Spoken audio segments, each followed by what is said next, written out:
Hello everyone. आज हम जो कल हमारा टॉपिक चल रहा था ग्रेविटेशनल यानी गुरुत्वाकर्षण, आज हम उसी को कंप्लीट करेंगे। उसमें एक और टॉपिक है जिसे हम सैटेलाइट या उपग्रह, उससे कोई क्वेश्चन नहीं आता है लेकिन हम उसे देखेंगे, उसे हम पढ़ेंगे।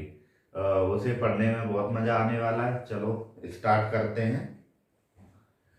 किसी व्यक्ति का लिफ्ट में भार, किसी व्यक्ति का किसी व्यक्ति किसी व्यक्ति का लिफ्ट में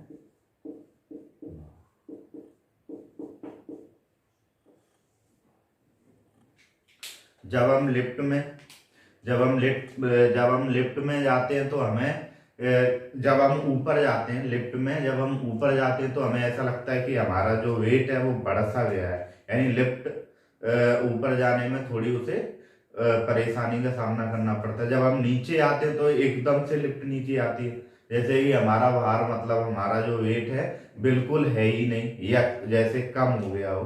तो यही हम देखेंगे इसमें कौन कौन सी स्थितियां बनेंगी जिससे जो लिफ्ट है उसमें क्या क्या कंडीशंस बनती हैं, मतलब वेट की कम होता है, ज्यादा होता है, स्थिर रहता है या फिर जीरो हो जाता है। चलो देखते हैं। पहली स्थिति, पहले हम मानते हैं कि जो व्यक्ति है व्यक्ति का द्रव्यमान यानी कि मास, व्यक्ति का द्रव्यमान क्या मानते हैं m, और त्वरण यानी कि गुरुत्वीय त्वरण मानो, गुरुत्वीय त्वरण मानते हैं g, और प्रतिक्रिया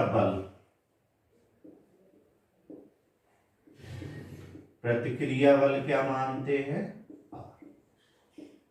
ये चीजें हमने मानी, ठीक।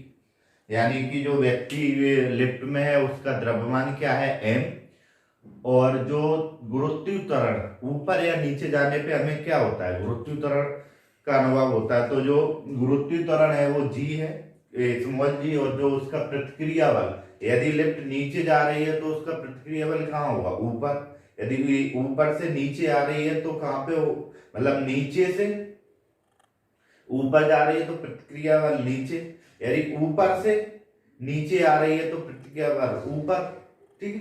तो प्रतिक्रिया बल क्या होगा, जो गुरुत्वीय त्वरण होगा उसके जस्ट अपोजिट होगा। जो भी प्रतिक्रिया बल होगा, जो बल लग रहा होगा उसके अपोजिट में लग रहा होगा प्रतिक्रिया बल, ठीक है। पहली स्थिति हम देखते हैं। पहली स्थिति में क्या है, पहली स्थिति कब होगी, जब एक व्यक्ति लिफ्ट में खड़ा है और लिफ्ट भी अपनी पोजीशन में ही है, यानी वो भी स्टैंड स्टिल में है, यानी कि वो भी स्थिर है। तो क्या होगा,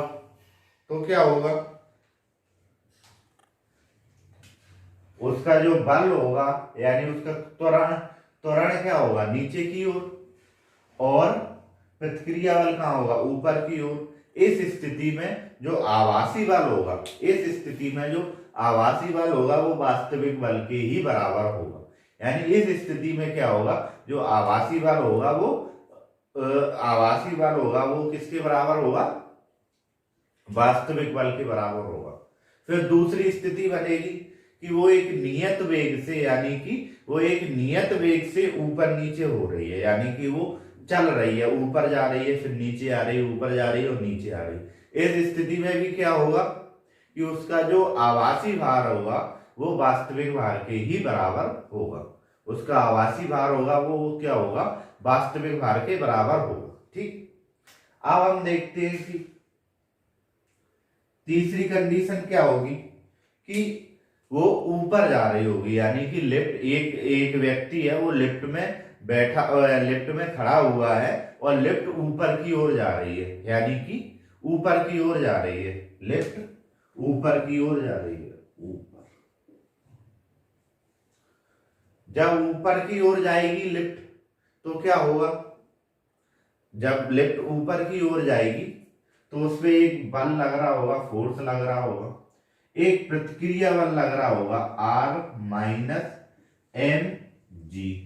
यानी कि जी के जो जी है गुरुत्वीय त्वरण है नीचे की ओर होता है, लेकिन हमें इसके अपोजिट में जा रहे हैं हम, यानी कि जी का मान जो होगा वो नेगेटिव होगा, यानी इसके हम अपोजिट में जा रहे हैं।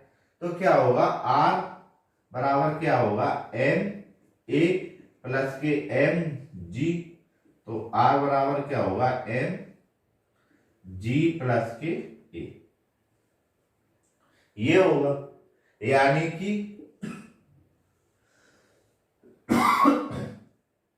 जो आभासी भार होगा, आभासी भार होगा ग्रेटर देन होगा वास्तविक भार के। क्यों? क्योंकि यहाँ पे प्रतिक्रिया बल की वैल्यू कुछ ज्यादा आ रही है, यानी कि जो भी बल लग रहा होगा उससे ज्यादा है प्रतिक्रिया बल की वैल्यू। जो प्रतिक्रिया बल की वैल्यू है वो क्या है कि ज्यादा है, यानी कि प्रतिक्रिया बल की वैल्यू ज्यादा है तो भार भी ज्यादा होगा। जो प्रतिक्रिया बल है वो ज्यादा है तो उसका भार भी ज्यादा होगा, जब तो उतना ज्यादा प्रतिक्रिया बल उसे लगाना पड़ा, यानी कि ऊपर जाने के लिए उसे ज्यादा प्रतिक्रिया बल लगाना पड़ा तो उसका भार भी ज्यादा होगा, जब भी उसे प्रतिक्रिया बल ज्यादा लगाना पड़ा। तो इस स्थिति में हम क्या बोलेंगे कि आभासी भार वास्तविक भार के बराबर है।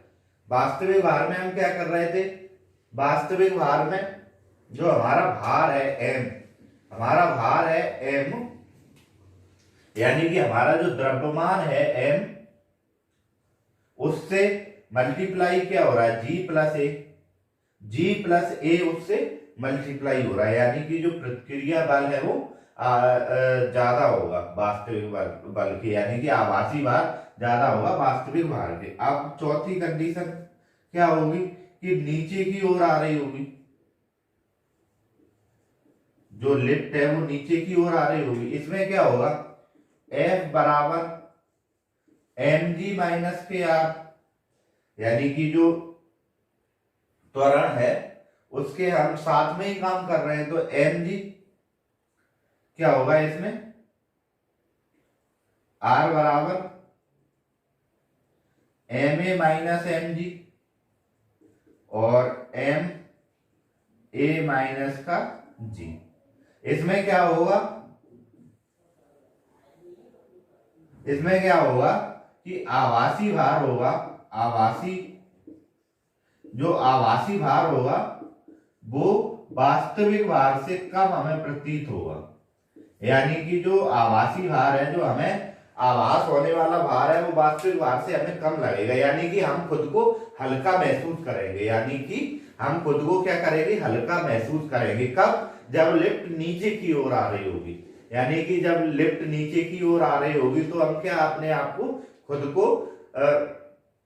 हल्का महसूस करेंगे जब नीचे की ओर आ रही होगी लिफ्ट। ठीक है, ये हो गया कंडीशन। अब एक तीसरी पांचवी कंडीशन बनती है,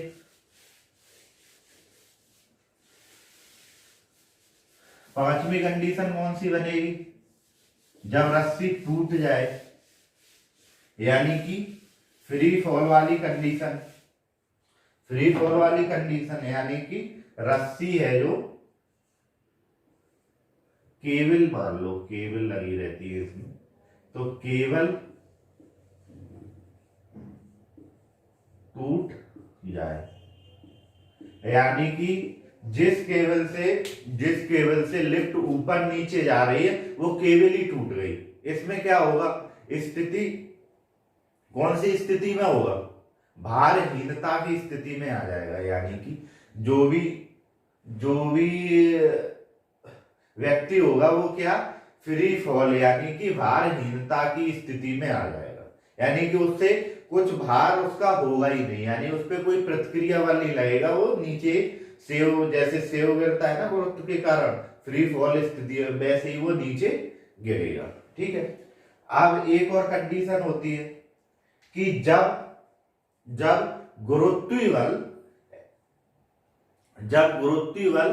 यानी गुरुत्वीय त्वरण वास्तविक त्वरण से ज्यादा हो जाए, यानी कि गुरुत्वीय त्वरण वास्तविक त्वरण से ज्यादा हो जाएगा, तो क्या होगा कि जो आदमी है वो ऊपर जो भी लिफ्ट की छत पे जाके टकरा जाएगा। ठीक है, चलो ठीक है, इसमें समझ में आ गया क्या क्या होता है। लास्ट जो स्थिति बनती है उसे फिर से देखते हैं। उसमें क्या है कि जो गुरुत्वीय त्वरण है, जब जो वास्तविक त्वरण ए है, त्वरण ए ग्रेटर देन गुरुत्वीय त्वरण, गुरुत्वीय त्वरण यानी कि ए है वो जी से बड़ा हो जाए, ए है जो ए है वो जी से बड़ा हो जाए। इस स्थिति में क्या होगा, इस स्थिति में क्या होगा, जो भी व्यक्ति लिफ्ट के अंदर है वो क्या होगा कि वो ऊपर की ओर चला जाएगा। जी का मान कम है यानी वो नीचे तो गिरेगा नहीं, और एक्सेलरेशन त्वरण उसे ऊपर की ओर खींचेगा, यानी जो प्रतिक्रिया बल है वो उसे ऊपर की ओर खींचेगा। त्वरण जो गुरुत्वीय त्वरण जी का मान है वो कम है, तो नीचे तो आएगा नहीं, वो क्या छत पे जो लिफ्ट की छत है उस पे जाके चिपक जाएगा या उससे टकरा जाएगा। तो ये स्थिति कब बनती है, जब त्वरण जो है, त्वरण त्वरण की जो वैल्यू है वो किससे बड़ी होगी, गुरुत्वाकर्षण त्वरण से बड़ी होगी, यानी गुरुत्वीय त्वरण जी से बड़ी होगी। चलो एक ये देखते हैं गुरुत्वीय स्थितिज ऊर्जा, ये क्या होती है।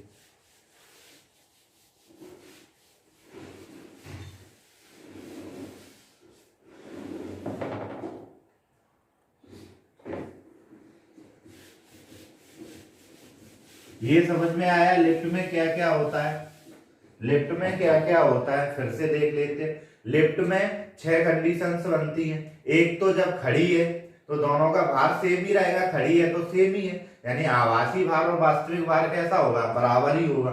जब ऊपर नीचे सेम, यानी कि ऊपर नीचे सेम वेग से जा रही है तो क्या होगा, फिर भी उसका वास्तविक भार जो उसका आभासी भार है उसके बराबर ही होगा। लेकिन जब लिफ्ट ऊपर की ओर जा रही होगी, ऊपर की ओर जा रही होगी तो क्या होगा कि उसका जो आभासी भार है वो वास्तविक भार से हमें ज्यादा प्रतीत होगा, यानी कि हम भारी से प्रतीत होंगे। वो स्थिति कौन सी बनती है, जब हम किसी कुएं से जब हम कुएं से बाल्टी निकालते हैं तो हमें क्या होता है, जो बाल्टी है, बाल्टी जितने उसमें पानी है उससे ज्यादा हमें उसमें लगता है। जब हम पानी निकालते हैं तो हमें उसमें ज्यादा पानी लगता है, यानी हमें गुरुत्व के जो गुरुत्वीय त्वरण है उसके अपोजिट काम करना पड़ता है। ठीक, इसलिए हमें वो ज्यादा बल लगाना पड़ता है और हमें ऐसा प्रतीत होता है कि जैसे इसमें ज्यादा भार आ गया है, यानी कि इसमें ज्यादा वेट हो गया है। फिर एक कंडीशन होती है कि नीचे, यानी कि लिफ्ट नीचे की ओर जा रही है, नीचे की ओर जा रही है तो क्या होगा कि उसका जो आभासी भार है वो वास्तविक भार से कम होगा, यानी कि उसे गुरुत्व के अंतर्गत ही काम करना है। तो हमें ऐसा लगता है कि इसका या जो व्यक्ति अंदर बैठा है उसे ऐसा लगता है कि मेरा भार थोड़ा बहुत कम उसे प्रतीत होता है। अब एक स्थिति होती है भारहीनता यानी फ्री फॉल की, जैसे कि हम बाल्टी कुएं में डालते हैं, कुएं में हम बाल्टी डालते हैं, उसमें पानी कुएं के अंदर जैसे ही वो पानी के अंदर बाल्टी चली जाती है तो हमें कैसा लगता है कि जैसा लगता है कि बिल्कुल बाल्टी फ्री हो गई, यानी कि वो उधर ही घूमने लगती है और हमें कोई भार का आभास ही नहीं होता, यानी हमें कोई भार ही नहीं लगता, यानी हमें वेट कोई लगता ही नहीं है, हमें ये लगता है कि बिल्कुल हल्की हो गई बाल्टी। वही स्थिति होती है भारहीनता की, यानी इसमें क्या होता है कि जब रस्सी टूट जाती है तो जो लिफ्ट के अंदर खड़ा हुआ जो व्यक्ति है वो फ्री फॉल की कंडीशन में आ जाता है, यानी वो जैसे सेव ऊपर से गिरता है ना वैसे ही वो गिरने लगता है।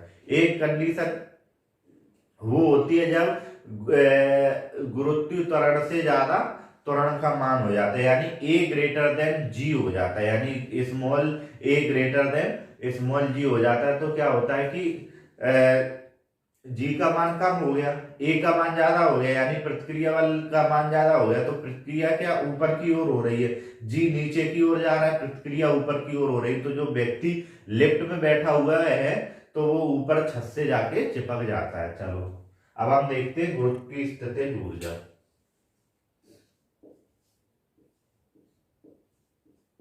गुरुत्वीय स्थितिज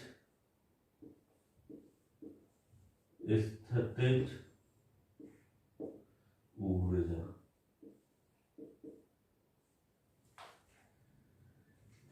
यानी ग्रेविटेशनल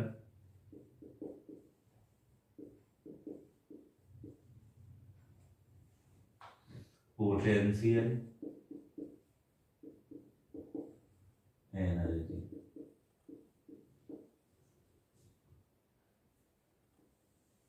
ये क्या होती है? ये क्या होती है?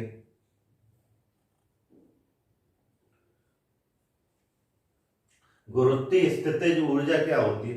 किसी पिंड को अनंत से, यानी कि एक कोई पिंड है उसे अनंत से पृथ्वी के किसी स्थान पर लाने में जो ऊर्जा खर्च होती है उसे हम क्या बोलते हैं? उसकी गुरुत्वीय स्थितिज ऊर्जा है। यानी कोई पिंड है अनंत पर है, जिसकी हमें ऊंचाई के बारे में कोई पता नहीं है। मानी कि मैंने मान लिया कि जो पिंड है वो अनंत पर है, अनंत पे रखा हुआ है। मैं अनंत से उसे पृथ्वी की किसी सतह पर ला रहा हूं, तो जो हमें कार्य करना पड़ेगा उसे ही हम क्या बोलते हैं? उसका गुरुत्वीय स्थितिज ऊर्जा बोलते हैं। यानी कि किसी पिंड को अनंत से पृथ्वी की सतह पर लाने में जो ऊर्जा खर्च होती है उसे हम क्या बोलते हैं? गुरुत्वीय स्थितिज ऊर्जा बोलते हैं। इसे हम U से डिनोट करते हैं। यानी इसे हम किससे? U से। इसका साइन क्या है? U की वैल्यू क्या होती है? माइनस का G M upon R। Capital M क्या है? पृथ्वी का द्रव्यमान, यानी मास ऑफ अर्थ।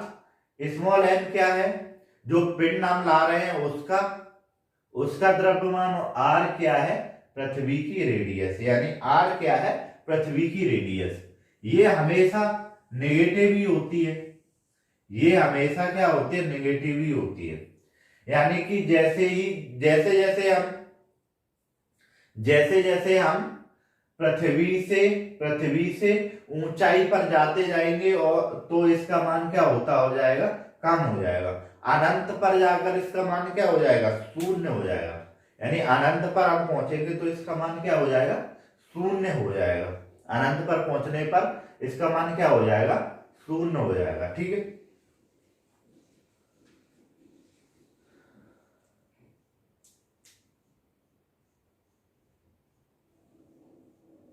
ठीक है। यानी कि ये सतह से ऊपर जाने पर ये ऊर्जा की वैल्यू क्या है? बढ़ती है, और नीचे आने पर इसकी वैल्यू कम होती है। जब हम ऊपर जाते हैं हाइट पर जाते हैं तो इसकी वैल्यू क्या है? बढ़ती है, और नीचे की ओर आते हैं तो इसकी वैल्यू क्या होती है? कम होती जाती है। ये हमेशा ऋणात्मक होती है। ठीक है। चलो हम द्रव्यमान और भार के बारे में देखते हैं। द्रव्यमान और भार क्या है, इसमें क्या डिफरेंस क्या होता है?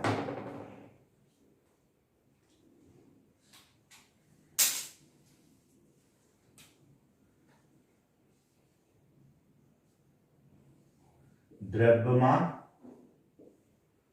और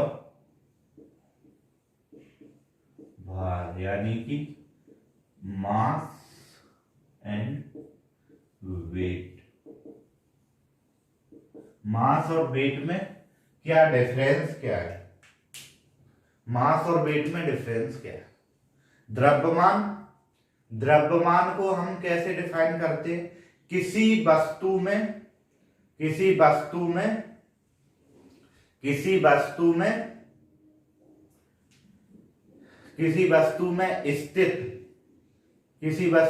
स्थित पदार्थ की मात्रा को हम क्या बोलते हैं? उसका द्रव्यमान बोलते हैं। यानी कि एक बैग में कोई पदार्थ भरा हुआ है।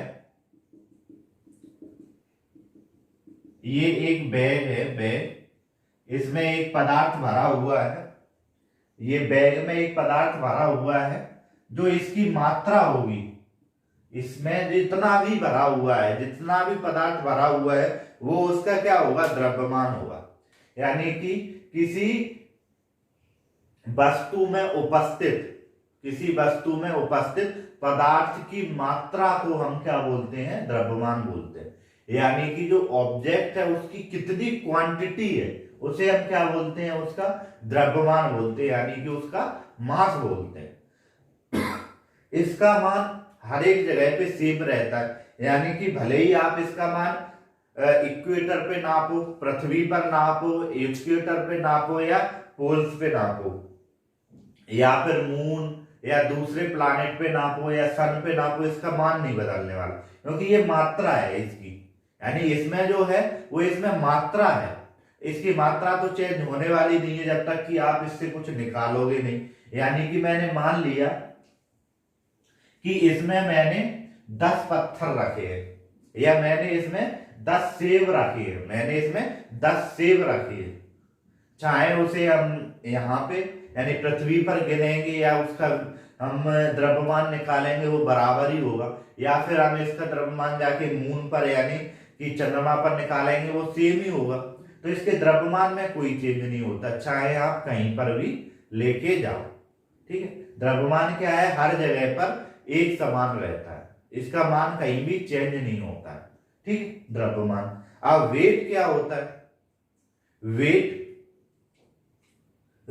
क्या होता है कि जो भी द्रव्यमान, वेट होता है द्रव्यमान और गुरुत्वीय त्वरण, यानी द्रव्यमान और गुरुत्वीय त्वरण के गुणनफल को हम क्या बोलते हैं, वो किसी भी वस्तु का वेग बोलते हैं। वेग एक तरीके से बल होता है, यानी कि जो जो भार होता है, भार यानी कि जो भार होता है, वेट होता है, वो क्या होता है, एक तरीके से क्या होता है कि एक बल होता है। पृथ्वी हर एक वस्तु को अपनी ओर आकर्षित करती है, पृथ्वी हर एक चीज को अपनी ओर आकर्षित करती है, यानी किससे, गुरुत्वीय त्वरण, यानी उसमें गुरुत्वीय त्वरण हो जाता है। तो जो वस्तु की आकर्षण की शक्ति है उसी से भार उत्पन्न होता है, यानी कि F बराबर m इंटू जी, यही क्या है, वेट है। जो हम नापते हैं वो क्या होता है, उसका वेट होता है, उसका मान क्या होता है, F बराबर mg। यानी मैं मान लूं कि मैंने वेट किया, जो हमारे पास एक तराजू है, उसमें क्या है कि स्प्रिंग लगी हुई है, उसमें क्या है, एक स्प्रिंग लगी हुई है। जब स्प्रिंग पर हम ये रखते हैं, यानी कि हम द्रव्यमान रखते हैं, तो उसमें क्या है, नीचे की ओर एक बल लगता है, यानी कि नीचे की ओर क्या, उसमें एक बल लगता है, जिसे हम क्या बोलते हैं, गुरुत्वीय त्वरण कहते हैं, यानी कि गुरुत्वीय त्वरण बोलते हैं, यानी कि जी बोलते हैं।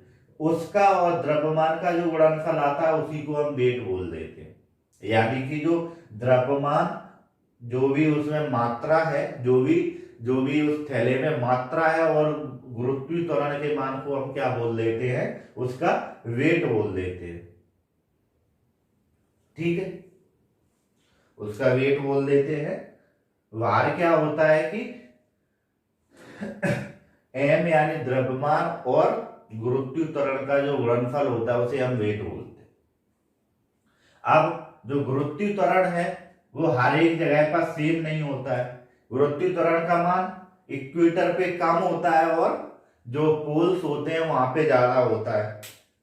जो इक्वेटर है वहां पे जी का मान कम होता है, और जो पोल्स है वहां पे ज्यादा होता है। तो ऐसा ही इसके साथ है, वेट के साथ क्या है कि ये इक्वेटर पे तो ज्यादा होगा, लेकिन उसी वेट को हम जब पोल्स पे करेंगे जाके, यानी इक्वेटर पे ये कम होगा, लेकिन उसी वेट को हम पोल्स पे करेंगे जाके तो ये थोड़ा बहुत हमें बढ़ा हुआ मिल जाएगा। यानी मैंने इक्वेटर पे किया, ये 1000 ग्राम था, 1000 ग्राम था, लेकिन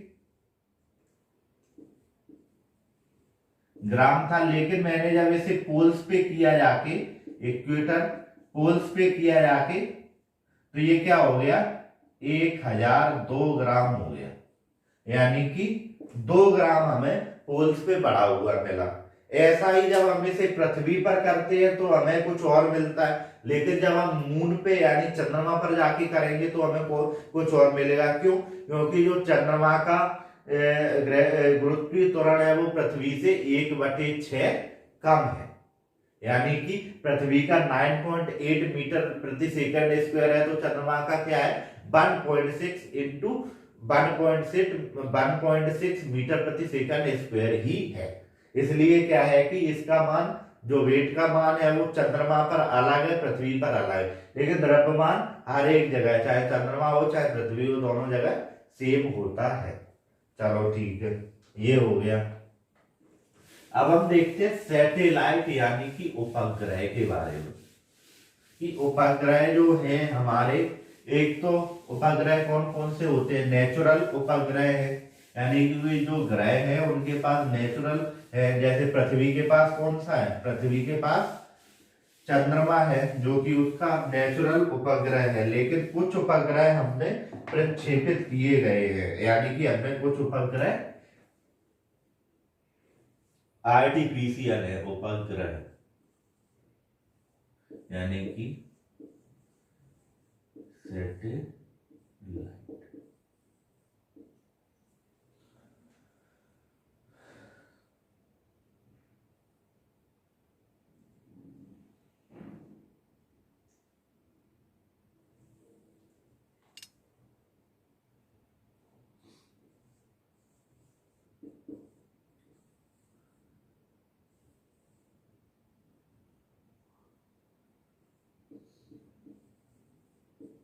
ठीक, सैटेलाइट उपग्रह, यानी कि सैटेलाइट होता क्या है, किसे हम उपग्रह या सैटेलाइट किसे हम बोल रहे हैं, किसे हम सैटेलाइट या उपग्रह बोल सकते हैं।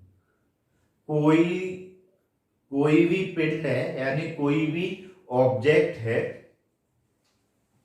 जब वो किसी दूसरे पिंड, कोई एक ऑब्जेक्ट है या पिंड है, जब वो किसी दूसरे पिंड के चारों तरफ घूमता है तो हम उसे क्या बोल देते हैं कि ये उपग्रह है। जैसे पृथ्वी का उपग्रह क्या है, चंद्रमा। चंद्रमा क्या कर रहा है, पृथ्वी के चक्कर लगा रहा है।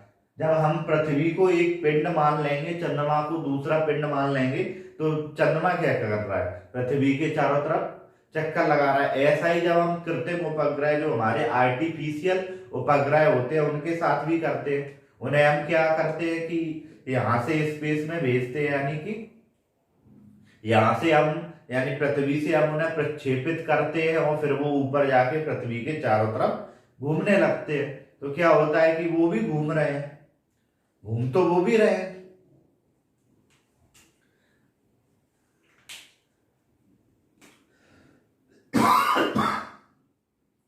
ये एक पिंड है कोई, इसके आसपास ये दूसरा पिंड घूम रहा है, ठीक है।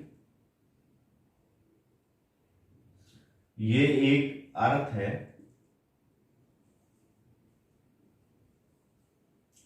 ये अर्थ है, ये क्या है, मून है, ठीक। ये इसके चारों तरफ घूम रहा है, तो ये इसका क्या हो गया, सैटेलाइट हो गया, ठीक है। ये इसके चारों तरफ घूम रहा है तो ये इसका क्या हो गया, सैटेलाइट हो गया। ऐसे ही हम किसी को भी सैटेलाइट बोल सकते हैं, जो दूसरे पिंड के चारों ओर घूम रहा है उसे हम सैटेलाइट बोल सकते हैं। जो भी किसी पिंड के चारों ओर अंतरिक्ष में घूम रहा है हम उसे सैटेलाइट बोल सकते हैं। यानी कि जो सन है, सन के चारों तरफ क्या घूमते हैं, ग्रह घूमते हैं, यानी प्लैनेट्स घूमते हैं। सन के चारों तरफ क्या करते हैं, प्लैनेट्स घूमते हैं। तो हम क्या उन्हें बोल सकते हैं कि सन के ही ये उपग्रह है, यानी कि ये सन के सैटेलाइट है, बिल्कुल बोल सकते हैं। यानी हम बोल सकते हैं कि ये सन के सैटेलाइट हैं, ठीक है। अब कुछ क्या है कि हम पृथ्वी से भी कुछ उपग्रह को प्रक्षेपित करते हैं, क्योंकि हमें वेदर और भी कंडीशन, दूसरे देशों पे नजर रखना, काफी काम करने होते हैं, जिससे कि हम नीचे से कुछ अपने उपग्रह प्रक्षेपित करते हैं और ये जाके अर्थ के चारों तरफ चक्कर लगाने लगते हैं, जिससे कि हमें कुछ जानकारियां मिलती हैं। इनके साथ में हम क्या करते हैं, कैमरा भेजते हैं, बड़े बड़े कैमरा भेजते हैं। अब कैमरा तो अपने आप चलते नहीं है। जो हम उपग्रह भेजते हैं उन्हें किसी फ्यूल की जरूरत नहीं होती है। यानी कि हमने कभी नहीं देखा कि चंद्रमा को फ्यूल की जरूरत पड़ी हो, यानी चंद्रमा को किसी ने फ्यूल मतलब कि उसकी टंकी फुल की गई हो वहां जाके, नहीं। चंद्रमा को कभी किसी भी मतलब फ्यूल की जरूरत नहीं पड़ती है। ये अपने आप ही पृथ्वी के चारों तरफ करोड़ों वर्षों से घूम रहा है। ऐसे ही जब भी हम पृथ्वी से किसी सैटेलाइट को ऊपर यानी कि प्रक्षेपित करते हैं तो हमें कोई फ्यूल की जरूरत नहीं पड़ती। यहाँ से जाने के लिए फ्यूल की जरूरत होती है, लेकिन जब वो पृथ्वी के चारों तरफ घूमने लगता है तो उसे कोई फ्यूल की जरूरत नहीं होती। क्यों? क्योंकि जो पृथ्वी का गुरुत्वाकर्षण बल है जो कि उसे घुमाने लगता है, ठीक है, जो पृथ्वी का गुरुत्वाकर्षण बल है जो उसे अपने चारों ओर घुमाने लगता है। लेकिन जब हम पृथ्वी से किसी उपग्रह को प्रक्षेपित करते हैं तो हमें बहुत ज्यादा अमाउंट, मानी कि हम बहुत ज्यादा मनी उस पर खर्च करते हैं, यानी उस पर पैसा बहुत ज्यादा खर्च किया जाता है। तो जो इतना पैसा खर्च करने के बाद हम उपग्रह अंतरिक्ष में भेज रहे हैं वो सिर्फ घुमाने के लिए तो हम भेजते नहीं है।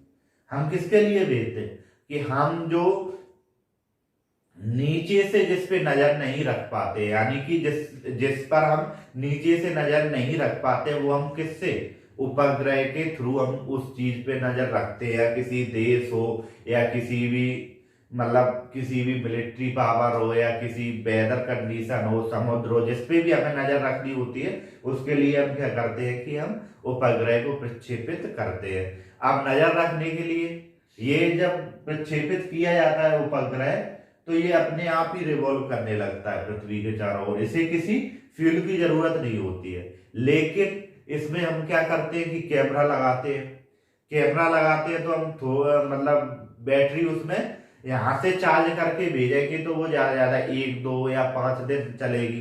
फिर हम इसमें क्या करते हैं कि इसमें हम सोलर सिस्टम इनबिल्ड कर देते हैं बैटरी के साथ, यानी कि जो सूर्य की किरणें उस पर पड़ती हैं सोलर सिस्टम पे, वो बैटरी को चार्ज करता रहता है और जो हमारा उपग्रह है उसका कैमरा हमें जानकारियां उधर से भेजता रहता है। यानी कि उसमें कुछ उपकरण यानी इंस्ट्रूमेंट लगे होते हैं जो कि हमें जो जानकारी चाहिए वो भेजते रहते हैं। इसी तरीके से वो डिजाइन किया जाता है और कैमरा कुछ सालों तक वो चलता है। उसके बाद में या तो उसे रिप्लेस किया जाता है या उसे छोड़ दिया जाता है। लगभग हमारे जो स्पेस में 8000 उपग्रह हैं जो कि घूम रहे हैं, उसमें से सिर्फ 1000 उपग्रह ऐसे हैं जो कि अभी वर्किंग कंडीशन में है, यानी कि वो अभी जानकारियां हमें दे रहे हैं। बाकी 7000 सिर्फ घूम रहे हैं। क्यों? क्योंकि उनका जो बैटरी उनमें लगाई गई थी वो खत्म हो चुकी है, यानी बैटरी